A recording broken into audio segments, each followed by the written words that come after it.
guys, yan ang ating sinigang na ulo ng salmon. Yan.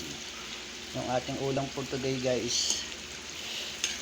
Sinigang na ulo ng salmon.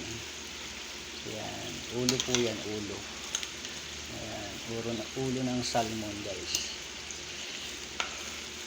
Yan. Para mayroon tayong sabaw guys. Yan. Luto na ang ating salmon. Sinigang na salmon.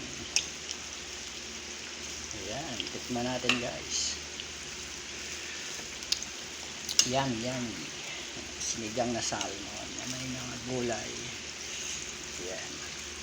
Same time meron tayo guys na proben. Yan guys. Yan ang ating skin. Chicken skin. Yan guys. Ayan. Pero hinay-hinay lang tayo dyan guys. Sa chicken skin. Ano lang, moderately lang, paminsan-minsan lang. Ayan guys, thank you for watching guys, and God bless. Don't forget like and follow for more. Bye bye.